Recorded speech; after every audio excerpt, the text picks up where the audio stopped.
Boa tarde, minhas amigas e meus amigos da TV 247. Hoje nós vamos entrevistar a professora Lígia Bahia, uma das grandes autoridades em saúde pública no país, que ela acompanha desde os tempos da Assembleia Constituinte, aquela que disse que escreveu lá num artigo que a saúde é um direito de todos e um dever do Estado. E até agora, a Constituição foi em 1988, esse dever a gente sabe que não está sendo cumprido, está longe de ser atingido, né? E nós vamos falar porque agora nós temos uma novidade muito ruim para os usuários de planos privados, que são aquelas pessoas que, por falta de opção, na maioria das vezes, tiram dinheiro do próprio bolso para pagar por um plano de saúde. A notícia muito ruim é que foi anunciado um aumento de 15,5% para os planos de saúde. Só que a professora, em companhia de outro cientista, Mário Schaeffer, da Faculdade de Medicina de São Paulo, fez um estudo mais completo, mostrando que os aumentos vão mudar de faixas etárias. São 1, 2, 3, 4, 5, 6, 7, 8, 9, 10 faixas etárias, sendo que na última faixa, o aumento vai ser de 43,1% no plano de saúde, as pessoas que mais vão aos médicos, que mais necessitam, portanto, que mais vão depender disso, vão estar pagando toda essa fortuna, porque já podemos falar de uma fortuna, por um direito que está previsto na Constituição, que é um dever do Estado e um direito do cidadão. Professora, o que está acontecendo? Por que nós chegamos a esse ponto? Enfim, explica aí, por favor. Bem, obrigada, né, Paulo? Muito obrigada pelo convite. O que está acontecendo é que os planos de saúde sempre tiveram reajustes anuais muito elevados, né? E esse ano eles publicaram, a ANS publicou pela primeira vez os preços, o valor comercial dos preços dos planos. A gente não tinha essa informação.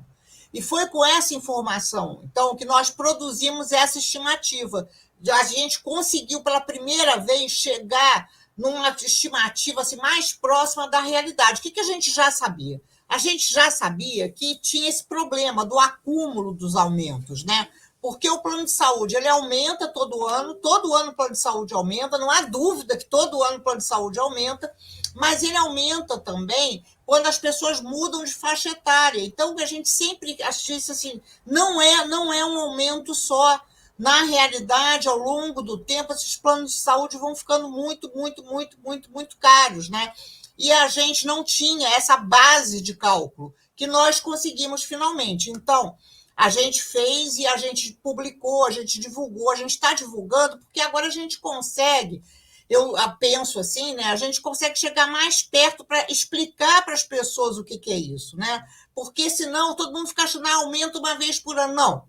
Aumenta uma vez por ano, mas aumenta também de 4 em 4 anos. E, ao longo do tempo, esse conjunto de aumentos, esses aumentos acumulados, eles se tornam uma coisa monstruosamente grande. E aí as pessoas idosas ficam com muitas dificuldades para pagar os planos de saúde, né?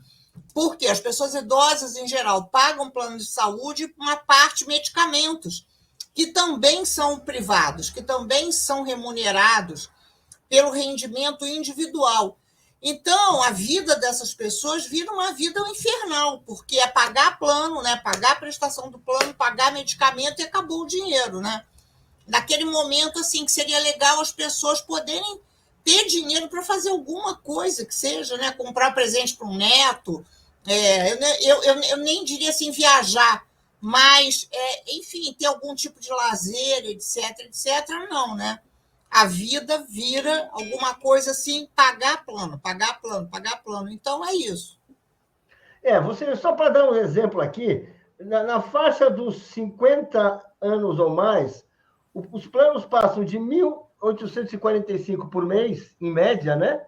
Para 2.641, ou seja, uma alta de 43%. Ou seja, você começa o mês devendo 2.641. Difícil, né? Difícil. Depois, se você tem de 54 a 58, você pagava 1.335, em média, você vai pagar 1.839. Ou seja, quanto mais velho você é, Portanto, mais dificuldades você tem para fazer emprego, mais dificuldades você tem, você vai pagando cada vez mais, né? Enfim, até que você chega de 0 a 18, tem uma média de crianças, né? Porque crianças e adolescentes que pagavam 328 agora pagam 378. O que aconteceu? Porque quando a gente olha assim, para os outros países, não é assim que funciona. Se a gente olha a saúde, o custeio da saúde, mesmo saúde em que você tem saúde pública e saúde privada, a gente vê assim, o peso da saúde pública é muito maior do que o peso da saúde privada no Brasil. A contribuição do setor público, em alguns países, se a gente olha assim, na França é 78%, na Itália é 75%, em Portugal, que é um dos mais baixos de países assim, de nível de é 64%. E no Brasil é 40%. Depois, enfim, é muito abaixo, né? Reino Unido, 79%. Porcentagem do PIB. No Brasil é 8%. Nós temos, o Estado contribui com a saúde pública. Por que é isso assim? Isso é um erro que vem lá de trás? O que é isso aí? Como é que explica uma parte que vem de trás e uma parte que foi sendo construída durante o processo democrático. Né? De trás vem um sistema privado forte, né? Porque o regime militar, o nosso regime militar, ele adotou, né, o Decreto-Lei 200, eu não sei se você lembra, Paulo, mas o Decreto-Lei 200 do regime militar, ele era muito claro, né? Era para privatizar a saúde, a ideia era privatizar a saúde. Então, é claro que sempre teve contradições, né? Sempre teve uma parte da saúde pública que foi indo, mas a grande, assim, a parcela, que é chamada medicina previdenciária, ela era privatizada da seguinte maneira: o Estado pagava, né, o governo pagava a prestadores privados de serviço. E, além de tudo, ainda teve, nesse meio tempo, um empréstimo da Caixa Econômica Federal para a construção e obras de hospitais privados. Então, o Brasil ficou com um grande número de, digamos, estabelecimentos de saúde privados financiados pelo público. Então, isso veio lá de trás. Então, quando a gente teve a Constituinte de 88, já se sabia disso, né? Por isso que a gente propôs um SUS público, universal, gratuito, financiado, com contribuições sociais, as duas que foram criadas pela Constituinte de 88, né? A Constituinte de 88 criou duas contribuições sociais. Não é verdade que o que está previsto na Constituição de 88 não tinha financiamento, isso é mentira, né? Pelo contrário, tinha sim. Então, havia a ideia de um orçamento da Seguridade Social para financiar, entre outras atividades, o SUS. Acontece que o Tancredo Neves morreu, né? Eu vou explicar assim, eu acho, para ficar mais fácil. Explica bem, porque explica porque as pessoas não conhecem essa história. O pacto que estava estabelecido, o pacto que estava estabelecido, é importante que vocês mais jovens entendam isso. Ele não se manteve. O pacto era em torno do Tancredo Neves e Ulisses Guimarães. E quem era, digamos assim, o nosso interlocutor, o interlocutor das políticas sociais progressistas, era Ulisses Guimarães. Quando entra o Sarney na presidência da República, imediatamente isso desarruma, mas desarruma de uma maneira muito rápida. Então, o que acontece? O governo ele garfa as contribuições sociais da Previdência, da Seguridade Social, inclusive da saúde, ao ponto do SUS ficar sem dinheiro. O que era uma garantia, ia dar tudo certo, etc., virou de cabeça para baixo. O SUS ficou sem dinheiro. Então, a gente tinha essas duas contribuições sociais, e aí as estratégias foram estratégias sempre de muito assim, defensivas. De lá, desde a Constituição, a gente vem com estratégias defensivas. O SUS não é, esse SUS que nós temos, não é o SUS aprovado na Constituição de 88. É um outro SUS, é um SUS menor, é um SUS menos financiado, é um SUS que não está vinculado ao que foi aprovado, que seria uma Seguridade Social com orçamento próprio. Então, então o que aconteceu? Né? O Jatene, por exemplo, né? O Jatene foi ministro do Collor, porque aí, além da desgraça, ainda não se completou. Além do Sarney, O primeiro presidente eleito desse país foi o Collor. O Collor detestava o SUS. A proposta do Collor, eu não sei se alguém, vocês já podem não ser tão jovens assim, lembram do Collor? O Collor, ele defendia políticas para os pobres, apenas para os pobres. E o SUS não é uma política para pobre. O SUS constitucional é uma política para todo mundo, é uma política social inclusiva, ou seja, inclui pobres e não pobres. Então, o Collor detestava o SUS, detestava. E aí o ministro do Collor, durante um tempo, foi o Jatene teve que pedir dinheiro para o fundo, para o FGTS para financiar o SUS. Imagina isso, olha, que absurdo, tirar do dinheiro do FGTS para financiar o SUS porque não tinha dinheiro nenhum. E aí o Serra e outros deputados, inclusive deputados do PT, etc., fizeram uma emenda à Constituição para o SUS passar a ser financiado com recursos orçamentários, não mais com as contribuições sociais. Só que esses recursos orçamentários é para tudo, né? É para a saúde, é para a educação, e aí a gente passa a disputar no mesmo fundo, que não era o previsto na Constituição. Muito importante que se entenda isso. Não era assim. Não foi isso que o pacto do sistema de proteção social aprovado no Brasil não foi esse. Bom, mas e aí a gente continua assim, né? Sempre com muito desfinanciamento, mas o problema não é só assim, o subfinanciamento. O problema é que a saúde nunca foi prioridade, né? A prioridade que ela parecia que viria a ser com a Constituição de 88. Por que nunca foi prioridade? Porque aí se elegeu Fernando Henrique Cardoso com uma política de ajuste fiscal, né, também, né, dando continuidade à política de ajuste fiscal, e para o Fernando Henrique também o SUS nunca foi uma prioridade. O Fernando Henrique nunca achou boa essa ideia, sempre achou uma maluquice essa ideia de um SUS para todos, né? E depois, então, nos governos, então, assim, eu diria assim, mais populares, né? Os governos do Lula 1, Lula 2, Dilma 1, Dilma 2, aí o caldo já tinha um pouco entornado, né? A gente já tinha um setor privado de saúde mais forte no país, né? Porque é preciso que se entenda isso, eles não jogam parados, né? Não é porque o jogo está ruim para o nosso lado que ele estará ruim para o outro lado, né? Então, o setor privado já estava mais forte, muito articulado politicamente, né? Extremamente bem articulado, e aí também articulado nas instâncias, digamos assim, que a democracia construiu, né? Inclusive com forte influência junto a esses presidentes da República, né? E aí, então, fica super difícil, porque, como eu estou dizendo, eles não jogam parados, eles vão adiante. E a gente não consegue, e se eles vão adiante, a gente não consegue. Por quê?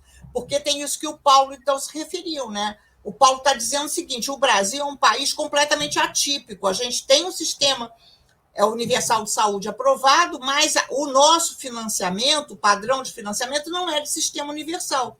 A gente tem um padrão de financiamento de sistema privado, como se não houvesse SUS. Então, a gente tem um SUS aprovado na Constituição, mas a gente não tem a gente não consegue efetivar isso, né? E aí ficou assim. E todo mundo acha que está mais ou menos bom assim, sabe? Porque o SUS foi bem, o SUS enfrentou a pandemia, etc. Viva o SUS.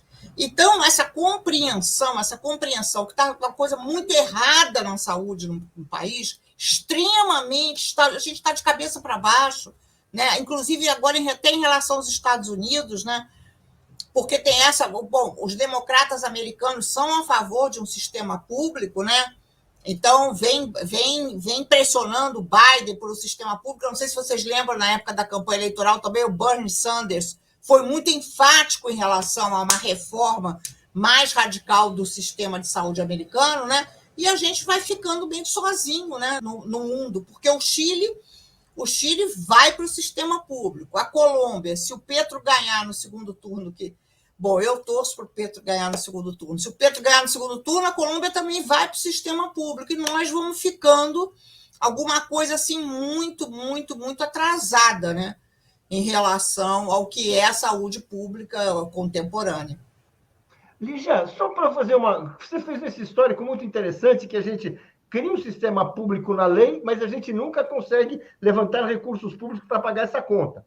Então, a gente vai ficando com uma situação bastante difícil e que vai explicar depois essa crítica que você faz ao SUS, que você acha que hoje a gente valoriza um SUS que é quase que um mito, que não existe nessa vida real, né? Por que você acha que existe mito, mas ele não está na vida real? A gente vive o SUS, porque é uma coisa que fala viva o SUS, eu vou em posto de saúde, as pessoas tomam vacina e saem gritando viva o SUS. Eu fico contente, porque é uma coisa pública. Então, eu falo assim, eu sou a favor da saúde pública, tem pessoas falando viva o SUS. Por que isso aí tem uma ilusão nessa coisa toda? Não, Por quê? viva o SUS, claro, viva o SUS. Eu acho que, assim, viva o SUS significa, assim, gente, olha só, a gente é contra o neoliberalismo, né? A gente é a favor de uma política pública. Olha que legal, uma política pública que vacinou todo mundo. Viva o SUS, né? Viva o SUS. Mas o sistema de saúde ele não é só vacinação, né? Então, vivo o SUS em determinados momentos. Em outros momentos, as pessoas querem morrer em função da humilhação do não atendimento, em função do mau atendimento, em função da fila, em função, enfim, do racionamento. Todo mundo sabe disso, né? Todo mundo sabe que tem diferença de atendimento para o público e no privado. Todo mundo sabe que tem diferença na qualidade do atendimento. Então, é humilhante isso, né? Causa sofrimento, gera desigualdade. Então, vivo o SUS. Mas a gente sabe que no Brasil a gente tem desigualdades que poderiam ter sido evitadas, né, na saúde, não é? Não é isso que a Constituição diz. A Constituição não diz que uma pessoa com câncer pode ser atendida rapidamente no setor privado e vai ficar peregrinando no SUS. Não foi isso que foi aprovado na Constituição de 88, né? Exatamente. Na Constituição de 88 disse que a saúde é um direito de todos e um dever do Estado.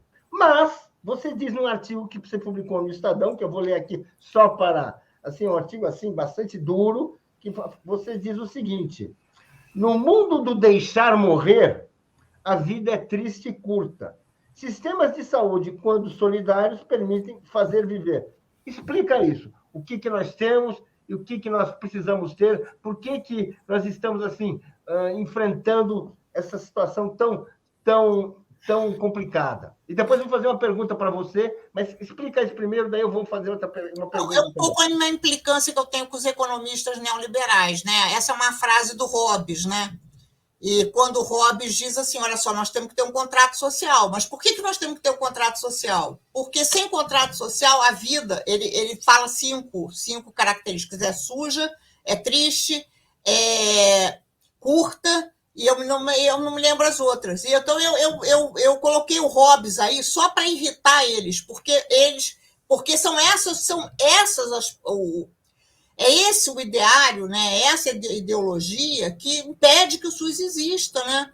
Então, a vida bom, se o Hobbes acha que nós temos que ter um contrato social para a vida não ser triste e curta, então nós, no Brasil, não temos esse contrato social, porque a vida dos brasileiros é curta. Né? Nós temos uma esperança de vida hoje, uma média de esperança de vida 10 anos menor que a do Japão. Isso não, olha só, isso não é uma brincadeira, nós não estamos brincando, né, de saúde. Né? O contrato social do Hobbes, né, o Leviatã, o Estado, existe Estado para que a gente viva mais. A gente tem que exigir isso. Né?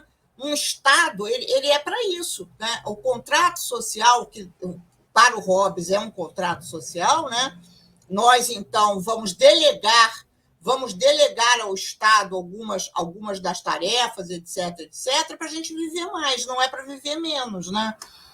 Então, um pouco eu fiquei assim, é um pouco de deboche, sabe, Paulo? Estou aqui comentando com você, mas é um pouquinho assim, sabe, de usar umas coisinhas assim. Claro que não adianta nada, né? Mas um pouco, para mim, eu me sinto bem. Me sinto bem fazendo isso. Do homem que falava do homem sendo o lobo do homem, né? Hobbes ficou famoso, o homem é o lobo do homem, né? Ou seja, não precisa, né? É o lobo. Agora, eu queria te fazer uma pergunta. Você falou do Adib Jatene, e o Adib Jatene foi aquele ministro da Saúde que parecia ter encontrado uma fórmula de financiamento da saúde, que era a CPMF, que era uma contribuição para a saúde, né? Que saía assim de toda a compra que você fazia, e uma pequena porcentagem, toda a compra em cheque que você fazia, e uma pequena porcentagem para o sistema de saúde. Isso parece, você não tem essa memória, você tem. Eu queria falar, isso deu uma certa. Melhorou as receitas do SUS, melhorou as receitas da saúde pública, ao menos por um curto período. E depois, por que isso foi eliminado, Ele criou derrubado? uma outra contribuição social, né? Nós tínhamos duas contribuições sociais que foram criadas pela Constituinte, que é a COFINS e a contribuição líquida, a contribuição sobre lucro do líquido, né? Tá. Né? Que é a CLSS. Então, das duas contribuições da Constituição de 88. O Jatene propôs uma outra contribuição que foi genial, né? Genial. O Jatene é uma pessoa genial, né? Era uma pessoa genial, mas continua sendo uma pessoa genial. E aí eu acho que ele contava assim, né? Eu vou contar o que ele contava. Ele chegou para o Fernando Henrique Cardoso e falou: eu vou propor isso. Aí Fernando Henrique Cardoso falou: claro, vai lá no Congresso Nacional e vê se você consegue aprovar. Mas é claro que ele conseguiu aprovar, né? Ele era o cirurgião de todos daqueles homens, né? Que estavam ali no Congresso Nacional, porque era o momento assim, né? Do infarto, da cirurgia. Era isso que acontecia naquele momento. Todo mundo ou gostava do Jatene ou tinha medo do Jatene, né? Porque poderia vir a ser atendido pelo Jatene, né? E ele conseguiu aprovar. Mas só que quando ele conseguiu aprovar, que era um recurso bacana para a saúde, né? De novo, o Ministério da Economia garfou a CPMF. Então, a CPMF foi aprovada para a saúde, mas o uso dela não foi para a saúde. Tanto que eu não sei se vocês lembram, o Jatene pediu demissão, né? O Jatene esperou um pouco e ele contava isso assim, razoavelmente assim, para um público. Acho que eu não estou cometendo nenhuma indiscrição em relação a isso, são palavras dele. Ele pediu demissão. Com toda razão, né? Porque depois de conseguir aprovar um financiamento para a saúde, esse financiamento ser garfado, né? E mais tarde aí também, né? Contemporâneo, né? Também não sei se vocês lembram, que aí foi o fim da CPMF, né? E um pouco assim, também acho que muito super mal conduzido, né? Super mal conduzido, porque foi assim, quando finalmente o Lula disse, vai ser para a saúde, mas ele disse, vai ser para a saúde 2 dias antes. Então, também não dava mais tempo de manter uma CPMF exclusivamente para a saúde, né? A gente não tem uma bancada assim favorável à saúde também, né? Vamos falar isso, né? A gente tem uma bancada do agrobusiness, tem uma bancada do boi, tem uma bancada da bala, etc., mas a gente não tem uma bancada da saúde, né? Mas quando Público. Na Constituinte não parecia ter se constituído essa bancada, não parecia, porque parecia que havia um movimento pela saúde. Por exemplo, o Brasil é um país que está envelhecendo. As pessoas sabem que precisam de médico, né? Para si, daqui a pouco, mas para o pai, para o avô. Eu acho que a gente constituiu uma bancada bacanérrima da saúde na Constituinte, porque eram deputados assim que não eram deputados de esquerda, né? Que apoiaram o SUS, que acharam sensacional o SUS, se casaram com pessoas, inclusive, que eram pessoas mais sanitaristas, etc. Foi uma festa. A Constituição foi uma festa, ela foi um marco da ideia do SUS e do espraiamento da ideia do SUS. Mas eu acho que é importante, talvez, assim, né, a gente conversar isso com um pouquinho de calma, né? Depois disso, né, a gente tem muitos deputados do PT eleitos, né? Deputados, a esquerda passa a ter uma cara mais clara, né? PT, PCdoB, inicialmente, né? E aí eu acho que essa esquerda, ela não é uma esquerda que tem essa concepção de um SUS como um projeto de reforma societária. Não tem mais. Não tem mais. Esse SUS como um projeto de reforma societária, ele era alguma coisa bem assim dos intelectuais da saúde, alguma coisa que deixou de existir. Porque hoje, quando a gente fala, a senhora mesmo já existem textos que mostram que as contribuições hoje para hospitais privados são maiores que para os hospitais públicos. Hospitais privados que atendem pacientes privados, de planos privados. Hoje, destina-se mais para eles do que para os hospitais públicos. A saúde privada recebe mais recursos públicos do que o setor público. Como é que é isso? Como é que é isso? Não, pois é, como é que é isso, né? Como é que é isso? Eu acho que assim, isso é bem legal a gente entender, né? Isso é democrático, veja, é uma democracia que produziu isso, né? Foi aprovado, isso vai sendo aprovado. O BNDES concede créditos, empréstimos, isso tudo vai sendo assim, vai sendo aprovado por dentro das instituições públicas, né? Os funcionários públicos no Brasil têm plano privado de saúde financiado em parte com dinheiro público, né? São funcionários públicos. Como que funcionário público pode ter plano privado de saúde, né? Num país que tem SUS, né? Então, assim, inclusive funcionários públicos da saúde, né? Então, tudo isso foi sendo, digamos assim, o SUS foi aprovado e o SUS foi sendo desconstruído pior, democraticamente. Então, é difícil, né? É um debate difícil, porque não é porque foi escondido, não. Tem lei aprovando, por exemplo, quer ver? A vacina agora, né? A vacina. É porque agora vem o governo Bolsonaro que a gente aí atrapalha um pouco, mas de qualquer maneira, né? Foi aprovado a lei da vacina que foi aprovada durante o Covid autoriza vacinação privada, né? As clínicas começaram a ter vacinação privada para Covid. Para que isso? Para que isso? Né? Mas então, a gente tem ali representantes, interesses, lobbies, né? Muito fortes, muito, muito, muito, muito. E como dar conta disso, né? Essas pessoas frequentam os salões, né? Como diria o Balzac, né? Esses empresários, assim, eles estão por ali, eles são amigos, eles são muito amigos, eles estão ali o tempo todo para ajudar, enfim, isso virou um padrão, né? Virou um padrão na democracia brasileira. Não há nenhum problema, ninguém acha que tem conflito de interesses, né? Quando se trata, pelo menos, de saúde pública e saúde privada, ninguém sente que é esse conflito, acha que tudo bem. Não acho que não, mas mesmo, por exemplo, os funcionários públicos, quando eu falo isso, ficam muito incomodados, falam assim, nossa, essa moça é uma chata. Essa moça não, porque agora eu já sou uma senhora. Essa senhora é uma chata, né? Por que ela está dizendo isso? Eu tenho o direito de ter plano privado de saúde. Eu falei, bom, você tem, mas não pago com dinheiro público. Com dinheiro público você não tem direito de ter, não tem direito. Você só tem direito porque a democracia brasileira ela é muito rarefeita, ela é ralinha. Mesmo sendo ralinha, nós a defendemos com unhas e dentes, mas ela é ralinha. Porque numa democracia um pouquinho menos ralinha, você não teria, né? Não teria, não é possível isso, né? É um absurdo, né? Quando a gente fala, por exemplo, da saúde pública na França, que é um grande exemplo, 78% é saúde pública, é do setor público. Na Itália, 75%, Portugal, 64%. Exatamente. Reino Unido, 83%. É o primeiro você vê, né, Paulo? Ali. Você vê se alguma classe média na França vai querer ter plano privado de saúde, sabe? Na Alemanha, na Noruega, não vai. Não vai. Quer dizer, então é uma maluquice, isso é uma maluquice que as pessoas acham. Ah, nossa, gente, que coisa civilizada na França. Ah, que coisa civilizada na Alemanha, etc.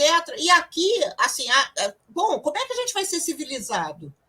Como é que a gente vai ser civilizado se a gente, nem quando fica doente, tem direito a um atendimento igual? Não é? Porque eu não estou dizendo que a gente tem que ser igual como classes, né? Porque isso já é outro debate, outra situação. Estou dizendo que a gente precisa ficar igual quando a gente fica doente, a gente precisa ter as mesmas oportunidades de se recuperar, as mesmas oportunidades de se tratar, etc. Só isso, né? Só isso. Então, como é que alguém acha, assim, olha para a França, acha muito bom aquilo e não entende que na França não tem uma farmácia em cada esquina, né?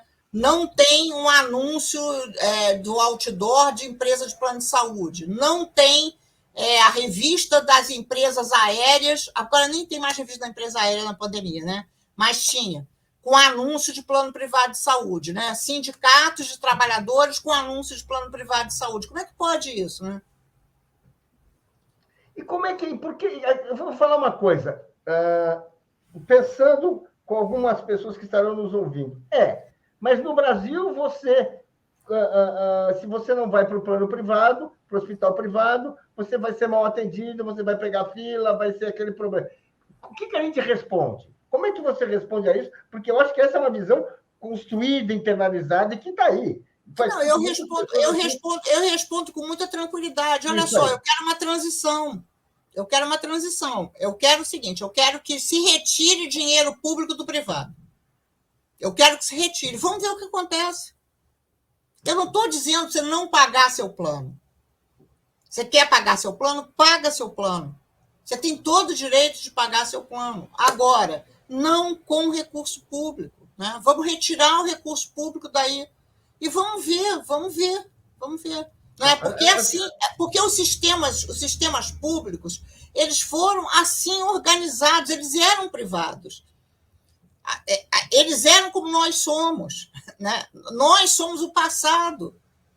Né? Nós estamos no passado, nós não estamos no presente, muito menos no futuro. Né? Alguma coisa, olha só, isso já aconteceu em outros lugares. Né? Esse privado já se tornou público na Inglaterra, na França, na Alemanha. Né? Foram estatizados, foi se estatizando a saúde privada. Foram progressivamente se tornando público. Como hoje, olha só, os Estados Unidos querem dar uma virada pública. Imagina aquilo, né, que é um transatlântico, né, porque o PIB do setor saúde americano é maior que o PIB da Itália, da saúde. O PIB da saúde é muito maior que o nosso PIB, muito maior que o nosso PIB, muito maior que o PIB do Brasil. Ou só o PIB da saúde. Então, muito interesse, enfim, a indústria farmacêutica, etc. Eles estão querendo dar uma virada, e estão dando uma virada, desde o Obama. É claro que não é uma virada que o transatlântico fez, assim, né, uma circunvolução no planeta Terra, mas estão dando uma virada. E a gente precisa dar uma virada, mas nós não estamos dando essa virada, nós estamos fazendo o contrário. Nós cada vez mais estamos aprofundando a situação de privatização, né? E por que a gente não consegue? Os nossos países vizinhos, eles são semelhantes ao Brasil, não são? Como é a situação da Argentina? O Chile, a gente sabe que privatizou tudo e agora estão tentando voltar, mas como é que esses países, vamos falar de renda semelhante ao Brasil? A Argentina está fazendo uma reforma agora do sistema de saúde. A gente estava até conversando um pouquinho, ainda não entendi direito. Acho que lá também tem muitos interesses privados. Acho que eles estão um pouco cercados pelos interesses privados na reforma e estão ali, não sei ainda para onde vai a reforma do sistema argentino. Não é parecido com o nosso, porque o sistema deles é baseado em seguros sociais, como era na época do INAMPES, para quem é mais velho aqui, né? Aí eles têm um sistema de caixas. Então, é diferente. Né? O Chile também é diferente. O Chile foi um experimento, né, dos Chicago Boys, né? Então, o Chile completamente diferente. E a Colômbia também foi um outro experimento. Mas, primeiro, o experimento do Chile, né, ele é o primeiro experimento, né? E o da Colômbia ele foi nos anos 90. Então, assim, agora vamos ver o que o Petro enfim, não é fácil reformar um sistema privado, né? Mas eles têm propostas. Agora... Nós temos que ter também. Temos que ter propostas. Agora, a força do sistema privado, na sua opinião, é ideológica, é financeira? Porque nos Estados Unidos o lobby da saúde privada é uma coisa gigantesca. E aqui no Brasil, como é que é isso? Como é que se manifesta isso? Porque a impressão que dá é que, assim, hoje, assim, todas as autoridades, vai tudo para o hospital privado. Vamos falar a verdade? Você é operado de... Vamos falar a verdade. É isso, é o que? Esse encantamento, o que é isso? Eu acho que sim, né? Eu acho que sim. Eu estava assistindo um discurso assim de um acadêmico da ABL, né? Então ele falava, nossa, o meu médico, o meu médico, o meu médico. E assim, ele tem um péssimo médico. Então, eu acho que é um pouco assim, tem um pouco de encantamento mesmo, né? De encantamento com o que não presta, né? Porque é muito forte isso, né? Essa ideia do meu, né? O meu, é só meu, não é de mais ninguém, assim. Eu acho que é assim como uma apropriação, né? Uma apropriação, assim, uma privatização, né? Da saúde, né? No micro, né, no micro cotidiano das pessoas, etc, né, uma ideia assim de exclusividade, né, nossa, eu sou assim, eu sou cidadão plus, né, porque eu acesso coisas que outros não acessam, né. Para o Brasil isso é muito importante, né, essa coisa assim, da mobilidade social. Não posso ser igual a ninguém, né, não posso ser igual a outra pessoa. Eu tenho que ser diferente, eu tenho que ser melhor, eu tenho que me destacar, né. Então, eu acho que essa desigualdade estrutural, né, que a gente tem, então, uma parte é isso, mas outra parte, eu acho que talvez a maior parte, é que os interesses econômicos são muito grandes, né? Muito, muito, muito, muito, muito grandes. E hoje esse setor de planos de saúde, de hospitais, etc., são grandes grupos econômicos. Né? Não eram, mas agora são.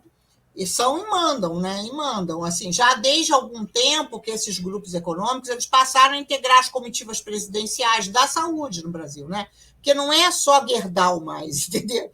Tem esse pessoal, não é só o MAGE, tem esse pessoal aí, serviços, saúde, que está junto, que vai inclusive contribuindo de certa maneira, né, o modo deles para determinar quais são as políticas públicas para o país, né? E eles, e assim, uma ideia que tem é que eles têm uma certa habilidade eles detectam pessoas poderosas, pessoas que têm influência, pessoas que vão ter que tomar decisões e reservam assim tratamento de primeira linha. As pessoas vão para o hospital e vê assim, é um hotel de luxo, quer dizer, não tem toda uma operação de sedução, né? Pessoal, inclusive, para quem desfruta do poder, que faz com que a pessoa realmente ela não. A pessoa que vai para o hospital está sempre com medo, né? Vamos, né? Ela está sempre fragilizada, né? Se você chegar recebido assim como rei, você já. Eles fazem isso, né? Você não acha assim que até um comportamento assim bem. Uma estratégia de sedução? Eu acho isso extremamente vergonhoso, sabe, Paulo? Os bons médicos não fazem isso. Eu Ah, acho, é? eu acho muito importante que se saiba isso. Os bons médicos tratam igual todos os pacientes. Jamais vão entrar num quarto tocando, sei lá o que, saxofone. Jamais farão isso. Jamais farão isso. Isso é muito feio, né? Muito feio, é muito degradante, inclusive profissionalmente, né? Você ostensivamente ter um tratamento diferenciado, porque a pessoa é isso, aquilo outro. Não, né? Todos têm que ser tratados literalmente igualzinho, né? Igualzinho, serem examinados igualzinho, serem ouvidos igualzinho, né? Saber se está doendo, o que está acontecendo, conversar com os pacientes, né? Falar o resultado de exame, isso enfim, isso um pouco canônico, né? Isso é uma profissão, né? Não é um médico, um enfermeiro, um fisioterapeuta, não é um serviçal, né? Não é um serviçal, é um profissional, que é um pouco diferente do que eu acho que a gente tem visto por aí, um padrão muito, muito, muito, muito ruim, né? Muito ruim. E aí, pronto, daí vai para a festa, daí vai para o casamento, daí vai para empresta o jatinho, a casa, né? Enfim, tudo isso que vai sendo o envolvimento, né? Eu acho assim, por um lado, né? Mas também não acho que seja só isso também, né? Vamos falar, né? É porque também esses empresários da saúde, eles oferecem para os políticos uma solução que eu acho que a gente não tem conseguido oferecer. Qual é a solução que eles oferecem? Eles oferecem o tempo todo plano de saúde para pobre. Eles dizem o tempo todo. A gente só não resolve o problema da saúde com o plano de saúde para pobre porque tem uns sacos de gente, tipo Lígia, tipo um monte de outras pessoas, né? Nós somos, digamos assim, um inferno, né? Um demônio. Nós somos o demônio porque o demônio exatamente são vários, né? Então, nós somos o demônio. Mas eles têm a solução para o país, né? Que é fazer um plano de saúde baratinho, com baixa cobertura, etc. E eu acho que os políticos brasileiros ficam encantados com isso. Porque, de fato, né? Agora, na boa, assim, eu acho que... Eu, para falar a verdade, não acho compreensível, não, sabe? Mas eu acho inteligível. Alguém chega para um político, né? Para o presidente, governador, enfim, político, e diz assim: eu vou resolver o problema da saúde, porque a saúde não tem solução, né? A gente tem um problema fiscal objetivo. É verdade, nós temos um problema fiscal objetivo, né? Por quê? Porque a saúde compete com o transporte, compete com a educação, compete com... Não, vai fazer o quê? Vai tirar dinheiro de onde para colocar na saúde, né? Então, não, vai tirar dinheiro do superávit primário. Pô, mas não é assim, né? Não, vamos falar sério, né? Vamos falar sério. Não é banco imobiliário, né? A gente está falando de contas públicas, está falando de um presidente sério, né? De um governo sério, né? Bom, então aí chega um empresário e fala isso, né? Eu acho que o governante fala: nossa, que legal, né? Que legal, essa pessoa, puxa, né? Vai resolver isso aliviando, eles sempre falam isso, aliviando o SUS, né? Vai aliviar o SUS, etc, etc, etc. E aí vem a gente e diz: não pode, não. Mas, bom, então tá, eu acho que a gente diz não pode, que não adianta nada, né? Porque é claro que a gente não isso vai permitindo a privatização, né? Nós estamos nesse jogo há mais de 30 anos, né? Agora, esse jogo nos conduzirá, seja por decisão ou por falta de alternativa, que as pessoas, os pobres, aqueles que não têm condição, talvez os indigentes, que não vão ter condição nenhuma, todos os outros vão ter a ilusão de que vão estar comprando um planinho de saúde de acordo com a sua renda, de acordo com a sua saúde. Agora, como é que a gente enfrenta isso? É uma luta ideológica? Como é que a gente enfrenta essa situação que me parece, assim, é um inferno na Terra? Né? Você vender plano de saúde para que a pessoa, o dia que ela tiver precisar de algo mais que uma aspirina, vai ser difícil ela encontrar. Exatamente. Para que isso, né? Para que isso? O crime contra, digamos assim, até a poupança popular, porque não vai adiantar esse planeco, né? De melhorar o copo d'água, não vai adiantar. Entretanto, ele é uma solução, Paulo, é uma solução política, você concorda? É uma solução política, porque aí o governante pode dizer: mas você tem um plano privado, você escolheu o teu plano privado.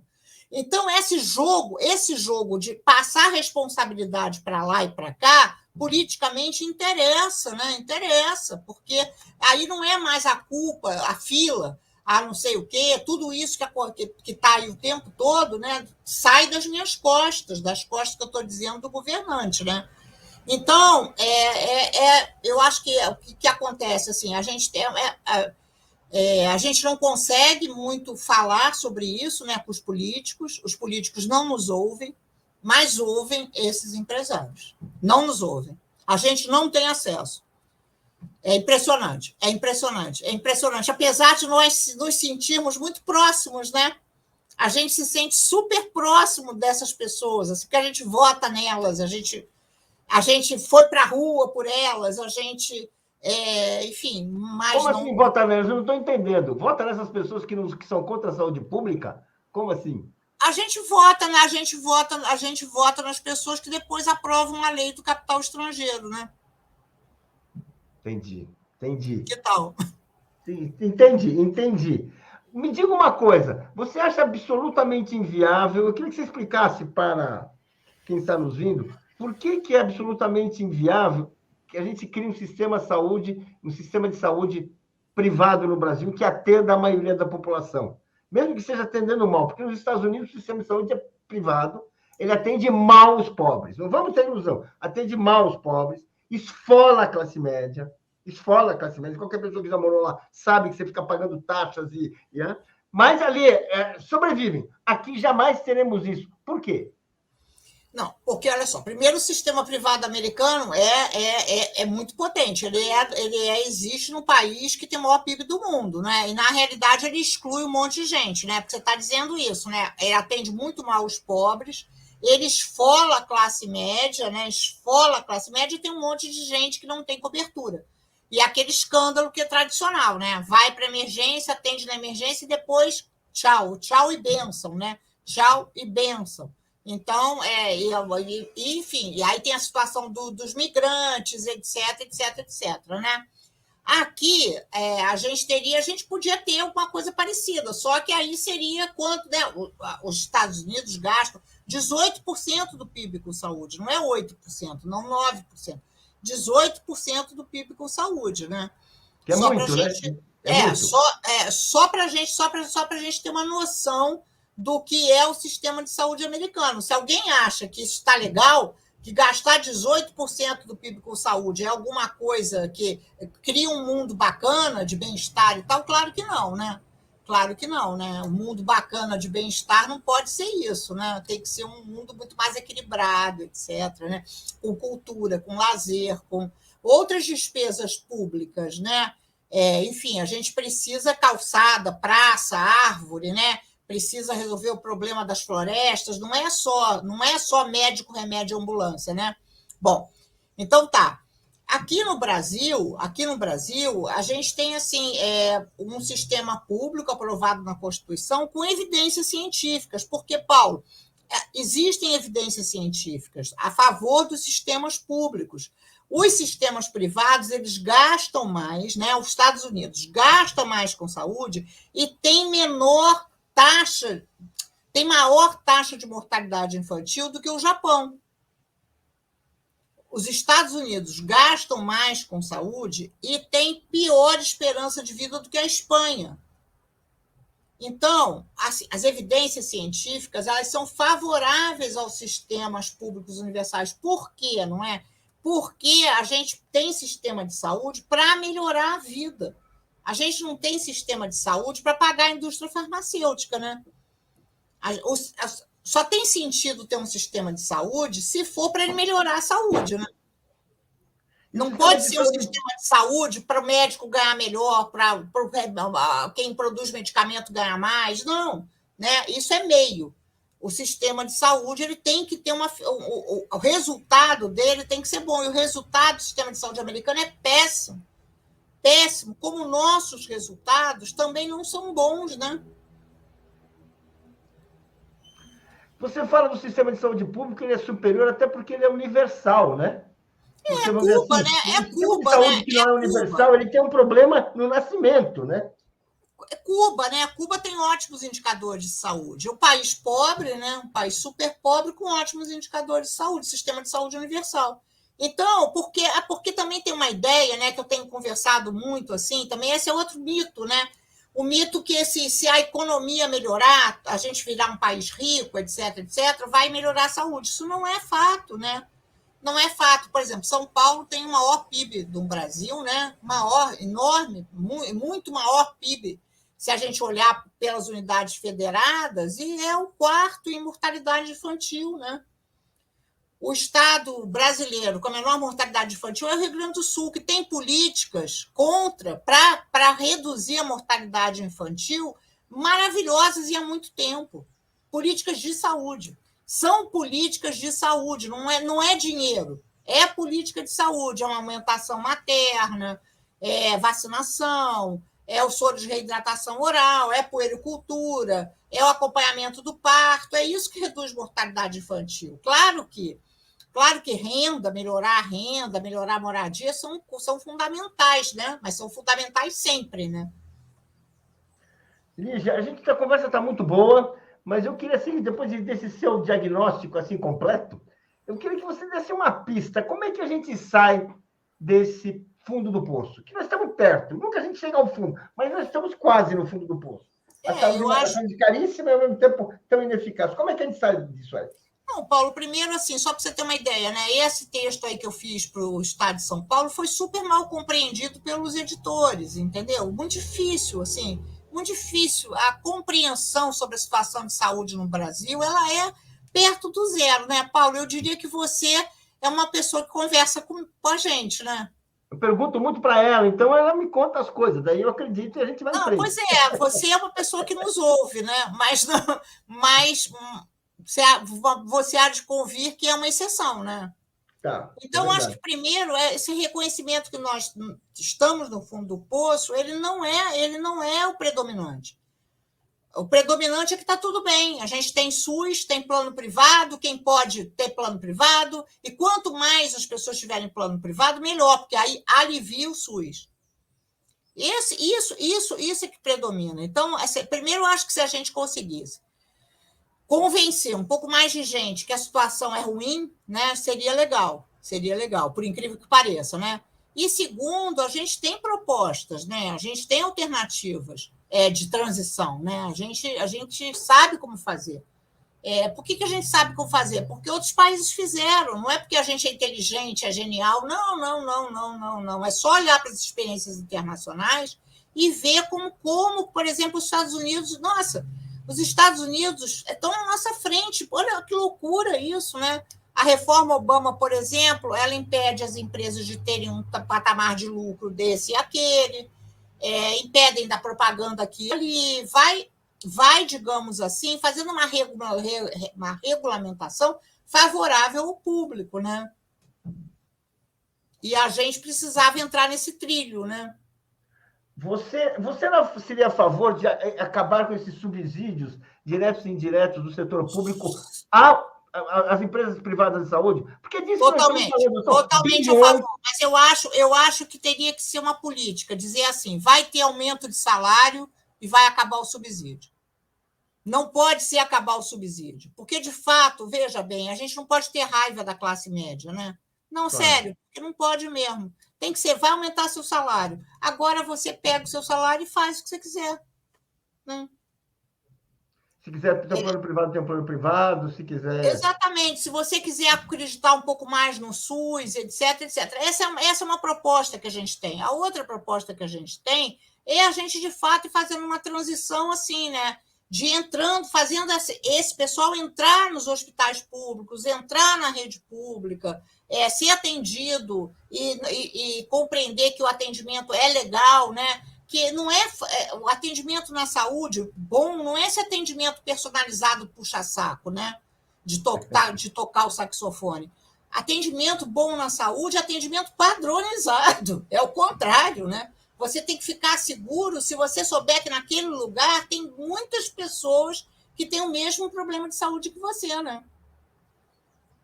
E essas pessoas estão estudando o seu problema de saúde, porque tem outras pessoas com o mesmo problema de saúde que você. As pessoas estudam, né? Elas estão ali pesquisando, estudando. Então, que lugar bom é lugar que tem pesquisa, é lugar que tem residente, é lugar que tem aluno, né? É lugar perto de universidade pública, né? Então, acho que aos poucos a gente também pode fazendo isso. Né? E como projeto de governo, o que você veria como medida imediata, assim, imaginando que a gente vai ter um governo que nós de coalizão, né? Um governo também uma de visão transição. social, Né? uma visão coerente. O que seriam assim, as primeiras medidas para serem tomadas para sinalizar um novo horizonte aí? Eu acho assim que é o que a gente pode propor, né? A gente tem que propor, né, para esse governo, né? Eu espero que o próximo governo seja o governo do presidente Lula, né? Acho que a gente tem que propor para o presidente Lula a seguinte: olha só, o SUS bombou na pandemia, né? As pessoas gostam do SUS. O SUS ele se afirmou, a ideia de um SUS, de uma política única, universal, etc., etc., se afirmou. A gente precisa agora olhar para as lacunas, né? E ver como é que a gente pode crescer. A gente pode crescer. A gente pode crescer em algumas áreas. A gente pode crescer, por exemplo, no atendimento ao câncer, a gente pode crescer aqui, acolá, etc, etc. Mas, para isso, a gente tem que fazer uma aliança, né? Que não é uma aliança com os empresários, é uma aliança com os médicos, com os especialistas e até com a indústria farmacêutica, sabe? Mas é uma aliança para atender universalmente, não é para atender assim, com discriminação. A gente pode fazer isso. Então, se a gente conseguir chegar perto, né, do presidente Lula, perto que eu digo não é pessoalmente do presidente Lula de jeito nenhum, mas se a gente consegue, mas não é isso. se a gente, acho que eu tenho que me expressar de outro jeito, se a gente consegue chegar perto, né, de quem vai levar adiante a política de saúde, etc., etc., e se a gente começa a virar, né, a fazer uma política cujos vetores são publicizantes e não privatizantes, a gente avança bastante, né? A gente pode avançar bastante. Por que a gente pode avançar bastante? Porque tem uma característica no Brasil que é muito legal. Os médicos brasileiros, os enfermeiros, os fisioterapistas são favoráveis ao SUS, que não ocorre nos Estados Unidos. Então, a gente aqui, a gente tem a faca, não tem o queijo e não tem a mão. Mas a gente tem a faca, que é o mais importante, né? Eu acho, né? Tá bom, então. Bem, muito obrigado, professora. Muito boa suas explicações. E vamos em frente aí, vamos torcer aí para que as coisas comecem a mudar um pouco. Espero que na campanha seja possível fazer esse debate com mais clareza e oportunidade. Obrigado. Muito obrigada, Paulo, pela oportunidade. Tá bom.